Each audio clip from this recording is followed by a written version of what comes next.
అందరికీ నమస్తే. గరం గరం వార్తలకి స్వాగతం. ఇయాల కూడా మీకోసం చాలా వార్తలు పట్టుకొచ్చినాం. అంతకంటే ముందుగాల హెడ్లైన్స్. నాగబాబుకు షాకుల మీద షాకులు, అందరి ముందే ప్రశ్నిస్తున్నారు సొంత పాటోళ్ళు. ఐఏఎస్ తీసిండు గుంజీలు, ఉండాల ఈ సొంటి ఆఫీసర్లు. మొగుణ్ణి చంపిన పెళ్ళాం కథతో సినిమా తీస్తా అంటున్న రాజేష్. దినామా హీరో స్కూల్ నుంచి వచ్చిన తర్వాత ఫుల్గా తాగి హీరోయిన్ని కొడతా ఉంటాడు సార్. ట్రాఫిక్ పోలీసులు డ్రంక్ అండ్ డ్రైవ్ టెస్ట్ పెడితే తాగుబోతులతో ఊదిపిచ్చేటందుకు సుక్కలు చూస్తారు. ఊదరా బాబు అంటే షెల్ నేను ఊదాను సార్, తాగనే తాగలే, ఎందుకు ఊదాలే అంటారు. జర ఊదరా బాబు అయ్యా నీకే చెప్పేది అంటే అరే చెప్తున్నా కదా సార్ నేను కూడా మీకే, ఎందుకు ఊదాలే అని తిరకాసు పెడతారు కదా. అయితే ఈడ మాత్రం ఏం జరిగిందంటే తాగుబోతాం మజాకానా ఏకంగా రిమ్మ మీటర్నే నెట్టేస్తున్నాడు. ఓ అన్న గిసోంటి వాటి కాడ పోలీసులు ఊకోరు, జర ఊదు.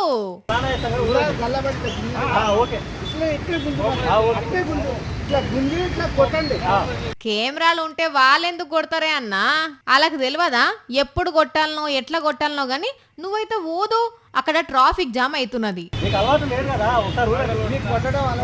గమ్మత్తుకున్నది పటండి. మీకు తాగే అలవాటు లేనప్పుడు ఊదితే ఏందని పోలీసులు అంటుంటే ఈయనేమో కొట్టడం అలవాటేగా అంటున్నాడు.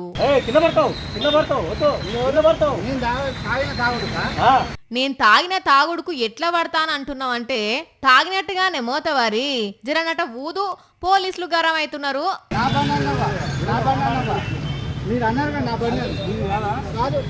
కథ సల్లగుండా మంచిగానే ఉన్నది పటు. అసలు ఈ బండి నాదే కాదని మొండికేస్తున్నాడు. అట్లా ఓకే అన్న అలా కోపం వస్తుంది. పోలీసుల కోపం వస్తే మామూలుగా ఉండదు.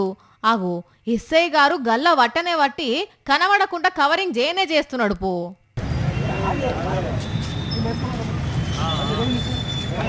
సూర్యాపేట కొత్త బస్టాండ్ దగ్గర ముచ్చటగిది.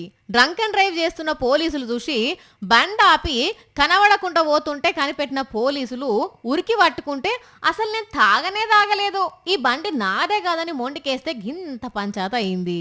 కానీ మందు దాగి అటు పోలీసులకు సుక్కలు చూపెట్టిండు, పోలీసులు గల్లా పట్టేమో మందు దాగిన అన్నకు సుక్కలు చూపెట్టిండు పో. ఓపెన్ చేయగానే ఇందులో యాంగిల్ కెమెరా సార్, ఎండకి మొత్తం సెగలు పొగలుగా వస్తూ ఉండదు. అప్పు సార్ ఒరే ఒక బైక్ మీద హీరో హీరోయిన్ అట్టమట్టు ఎంట్రీ సార్. అప్పి టైం వేస్ట్ లే sir. Titles start, first song start, super melody sir. నేనే నీకు ప్రాణం, నీవే నాకు దైవం, మన ఇద్దరి బంధం సుమగంధం. ఎప్పుడు కథలు పడేటోడు ఇప్పుడు ఏకంగా కథలు చెప్తున్నాడు కదా. హీరో హీరోయిన్ ఒరే స్కూల్లో వర్క్ పన్నింగ్లా సార్. హీరో వచ్చి సార్ వాడు, హీరోయిన్ వచ్చి అది స్కూల్లో ప్రిన్సిపల్. ఈ స్టోరీ ఎక్కడో విన్నట్టున్నదే. దినామా హీరో స్కూల్ నుంచి వచ్చిన తర్వాత ఫుల్గా తాగి హీరోయిన్ని కొడతా ఉంటాడు సార్. హీరోయిన్ టార్చర్ భరించలేక ఏడుస్తూ ఉంటుంది సార్. ஒரு மாறு சாங்கு சார், ఫుల్లా మాంటేజ్, ఫుల్లా క్రయింగ్. ఏ జన్మలో నా ఏ పాపమో చేసినాను, ఈ జన్మలో ఇట్లా చుట్టుకుందయ్యా తిండిడు. ఓ మోతేవార్లు ఏం చేస్తున్నారు మీరు ఆడ? రాజేష్ సినిమా డైరెక్షన్ చేస్తాడంటమ్మా, స్టోరీ చెప్తా ఉంటా. సినిమానా? బొట్టు తుడుపుకున్న భార్య టైటిల్. ఆమె బొట్టు దూడుకున్నది. నీతో సినిమా చేస్తే ప్రొడ్యూసర్ పెళ్ళం బొట్టు దూడవలసి వస్తుంది. అయినా గదే స్టోరీరా.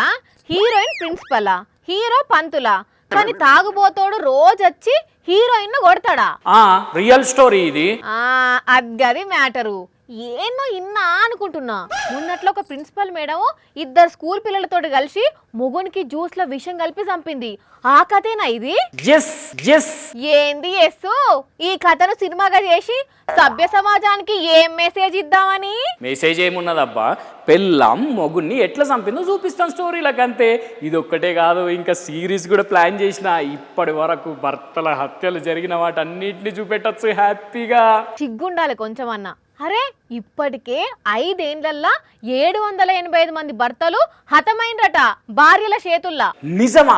అయితే ఈ పాయింట్ కూడా యాడ్ చేయాలి కథల. చెట్మోయ్ ఇట్లాంటి కథలు సినిమాలు తీస్తారా ఎవరన్నా? ఎందుకు తీయరబ్బా, మేఘాలయకి హనీమూన్ కని పోయి మొగుడు రాజా రఘువంశీని సోనం అనేట ఆమె చంపింది కదా, అగో ఆ స్టోరీని సినిమా చేస్తున్నారట ఇప్పుడు.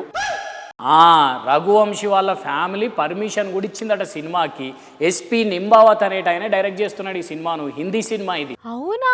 హనీమూన్ ఇన్ షిల్లాంగ్ అని టైటిల్ పోస్టర్ ని కూడా రిలీజ్ చేసిండ్రు. ఇంకా హైలైట్ ఏంటంటే రఘువంశీ వాళ్ళ అన్నలే రిలీజ్ చేసిండ్రట ఈ పోస్టర్ ను. ఓర్ని మరి ఇక వాళ్ళు ఒక స్టోరీ చేయగలేదు, నేను చేస్తే తప్పు వచ్చిందా? పులిని చూసి నక్క వాత పెట్టుకున్నట్టు ఆ లెవెల్లో ఎవల కథనో సినిమా చేస్తున్నారని నువ్వు చేస్తున్నానుడేంది? అయినా ప్రొడ్యూసర్ ఎవరు నీ సినిమాకు? అంటే ఇంకా దొరకలే, వెతుకుతున్నా. ఇక నీ సినిమా బయటకు వచ్చినట్టే మేము చూసినట్టే గానీ నడివిగా చక్కగా. ఓ పెద్ద మనిషి, ఆడేదో ఒర్లుతుంటే నువ్వు ఆడ కూర్చున్నావేమో ప్రొడ్యూసర్ రేంజ్ లో బిల్డప్ ఇస్తున్నావు. నడు పనిలేదా నీకేడా? నేను పోతున్నాను. అరే ఇంక అన్ని చెడగొట్టుడు బుద్ధులే నీ అయితే. అన్నా ఆగన్నా. కానీ ఇట్లాంటి సినిమాలు తీసి జనానికి ఏం చెప్దామనో కదా అసలు. సరే ఆ రఘువంశోళ్ళ కుటుంబం ఒప్పుకున్నారు కావచ్చు సినిమా తీసినందుకు, కానీ ఏమో ఏం చూపిస్తారో ఏం చెప్తారో సినిమాల చూడాలిగా. నాగబాబుకు షాకుల మీద షాకులు తలుగుతున్నాయి. నిన్ననే జనసేన వీరమహిళ ఒక ఆమె ఏం పనులైతలేవు అని అందరి ముందే ప్రశ్నిస్తే ఇవాళ ఆళ్ళ పార్టీ ఆయననే ఇంకొకరు అట్లనే ప్రశ్నించిండు. అయితే అప్పుడు జవాబు చెప్పాల్సిన నాగబాబు ఏం చేసిండో చూస్తే ఇది ప్రశ్నించే పార్టీనా అంటారు మీరే. ప్రశ్నించేతందుకే జనసేన అన్నారా? కానీ అదే ఇప్పుడు ఎవరన్నా ప్రశ్నిస్తే అలా మైకులు కట్ చేస్తున్నారు. అధికారం వచ్చిందని కావచ్చు అన్నట్టు ప్రశ్నించింది కూడా ఎవలో కాదు, మళ్ళా ఆళ్ళ పార్టీ మనిషి. ఇక అప్పుడు నాగబాబు సార్ ఏం చేసిండ్రో చూడుండ్రి. ఇన్నారుల్లా మైక్ తీసేయండ్రి అని అంటున్నాడు నాగబాబు. ఇంకా మైక్ ఉంటే ఏం మాట్లాడతాడో అనే భయం కావచ్చు. ఇంతకు ఈ అన్న ఏమని ప్రశ్నించిండో అంటే ఇనుండ్రి. ఇట్లా టీడీపీ ఆధిపత్యం పెరిగింది, మమ్మల్ని ఎవ్వరు పట్టించుకుంటలేరు అని ఆయన బాధ ఆయన చెప్తుంటే మైక్ కట్ చేయండ్రి అంటున్నాడు. నిన్న కూడా చూసిండ్రు కదా జనసేన వీర మహిళ కూడా గిట్లనే మాట్లాడింది. ఉన్నదున్నట్టు మాట్లాడితే ఉలికెందుకుల్లా నాగబాబుకు? కొంపదీసి టీడీపీ ఎట్లా చెప్తే మా పవను నేను గట్లనే వింటున్నాం, మీరు కూడా గట్లనే వినాలని చెప్తున్నట్ట ఏంది? ఇప్పుడిప్పుడే అర్థమవుతున్నది కావచ్చు ఈ జనసేన క్యాడర్ కు కూడా. అందుకే ఇట్లా డైరెక్ట్ గా అడుగుతున్నారు. పెద్ద పెద్ద గవర్నమెంట్ ఆఫీసర్లకు చాలా పవర్ ఉంటది. ఆ పవర్ అడ్డం పెట్టుకొని అప్పుడప్పుడు కొందరు ఆఫీసర్లు మస్తు ఓవర్ యాక్షన్ చేస్తారు. సమస్యలు చెప్పుకునే తందుకు వచ్చిన పబ్లిక్ మీద, తన కింద పనిచేసే ఉద్యోగుల మీద రుబాబు చూపెడతారు. ఆగో అట్లనే తన పవర్ ఏందో ప్రదర్శిద్దాం అనుకొని అడ్డంగా బుక్ అయ్యిండు ఒక లేత ఐఏఎస్ ఆఫీసరు. ఆగో గా నల్ల కోట వేసుకొని మైక్ పట్టుకొని నిలుస్తున్న సార్ పేరు Rinku Singh. IAS officer training అయి కొత్తగా డ్యూటీలో చేరిండు. అదేందిరో అంత పెద్ద ఆఫీసరు ఏదో తప్పు చేసినట్టు గట్ల గుంజీలు తీస్తున్నాడేంది? అసలు అక్కడ ఉన్నోళ్ళందరూ ఎవరు, ఏమైతుంది అక్కడ అనుకుంటుర్రా నొల్లా? చెప్తా అయినుండ్రి. ఈ సారు ఐఏఎస్ ట్రైనింగ్ అయిపోగానే డ్యూటీ ఎక్కిండు. కొత్త పెండ్లి కొడుకు పొద్దెరగడు అంటారు కదా, అగో గట్లనే సూటు బూటు వేసుకొని సబ్ డివిజనల్ మెజిస్ట్రేట్ హోదాలా ఉత్తరప్రదేశ్ రాష్ట్రం షాజహాన్పూర్ జిల్లా తహసీల్దార్ ఆఫీస్ కు పోయిండు. అక్కడ కొంతమంది ఆఫీస్ పక్క పొండి టాయిలెట్ చేస్తుంటే చూసి సీరియస్ అయిండు. వాళ్ళని పిలిచి మీకేమన్నా దమాకున్నదా, ఎక్కడ పడితే అక్కడ టాయిలెట్ చేస్తారా అని కోప్పడి గుంజెల్లి తీపిచ్చిండు. ఇది చూసి అక్కడనే ఉన్న కొంతమంది లాయర్లు ఆయనను చుట్టుముట్టి అసలు ఇక్కడ టాయిలెట్లు ఉంటే వాళ్ళు బయటికి ఎందుకు పోతారు, టాయిలెట్లు లేకపోవడం మీ తప్పే కదా, అందుకే క్షమాపణ చెప్పాలి అని అక్కనే ధర్నా కూసున్నారు. దాంతో తప్పైందని చెంపలేసుకొని గిట్ల గుంజీలు తీసిండు. ముందు వెనక ఆలోచన చేయకుండా రుబాబు చూపెడితే ఈగో గిట్లనే చెంపలేసుకోవాల్సి వస్తుంది అని అంటున్నారు ధర్నాల కూసున్నోళ్ళు. చదువు సారెడు బల్పాలు దోషడు అన్నట్టే ఉన్నది తెలంగాణలో కొన్ని బల్ల సంగతి. చదువుకు అంత ఖర్చు పెడుతున్నావు, ఇంత ఖర్చు పెడుతున్నావు, ఇన్ని నిధులు ఇచ్చినావు, ఇంత ఖర్చు పెట్టినావు అని సర్కారు చెప్తున్నా. కొన్ని దిక్కుల బల్లల మాత్రం పరిస్థితులు ఎంత తక్కువ చెప్పుకుంటే అంత మంచిదుల్లా. పాఠాలు చెప్పేందుకు పంతులున్నా, వినేందుకు పిల్లలు ఓకే అంటున్నా. బడిల సౌలతులు చూస్తే ముక్కు మీద వేలేసుకోవాల్సి వస్తుంది. 100 మంది పిల్లలు, ఒకటే తరగతి బడి, చెట్ల కిందనే చదువులు, వరండాలోనే రాతలు, 6 బయటనే మధ్యాహ్న భోజనం వంటకాలు, పైపెచ్చు పిల్లలతోని కోడిగుడ్ల పెచ్చు తీయించుడు. సూర్యాపేట జిల్లా కోదాడ శ్రీనగర్ కాలనీ ప్రాథమిక పాఠశాలలో చూడండి కథ ఎట్లున్నదో. ఇదంతో ఎత్తైతే ఇంతమంది పిల్లలకు బాత్రూమ్లు ఎన్నున్నాయో చూడండి. బ్రహ్మాండంగా ఈ బల్లకు అడ్మిషన్లు పెరిగితే ఆయనతో నజర్ పెట్టి మంచిగా బాగు చేయక అధికారులు ఎందుకు చూసి చూడనట్టుంటున్నారో గాని ఇటు పిల్లలు ఇబ్బంది పడుతున్నారు, పాఠాలు చెప్పే పంతులమ్మ ఇబ్బంది పడుతున్నారు.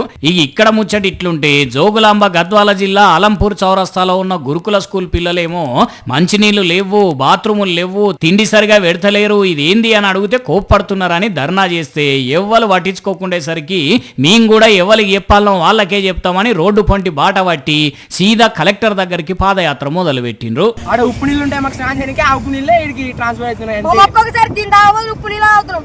దానికి నిన్నైతే నీళ్ళు వస్తలేవని స్నానం చేసి అల్లులో పురుగులు వచ్చే మేడం అయితే కడుపులో ఒక పురుగు నీకేమైనా ఉంటుంది. కథ సల్లగుండా ఇన్నరానుల్లా నీళ్ళల్లో పురుగులున్నాయంటే మీ కడుపులో పురుగులు లేవా, తాగుండ్రే అంటున్నారట.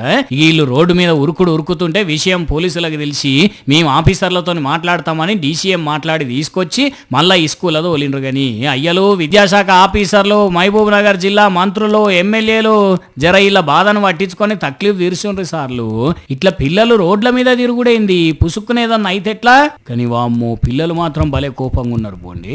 చూసిరు కదా, ఇవి ఇవాల్టి గరం గరం వార్తలు. మళ్ళొచ్చే ఎపిసోడ్లో ఇంకిన్ని గరం గరం వార్తలతో కలుద్దాం. మన టైం అయితే గుర్తుకున్నది కదా, రాత్రి 8:30కు, మళ్ళీ పొద్దుగాల 8:30కు. మర్చిపోకుండా చూడుండ్రి. టాటా.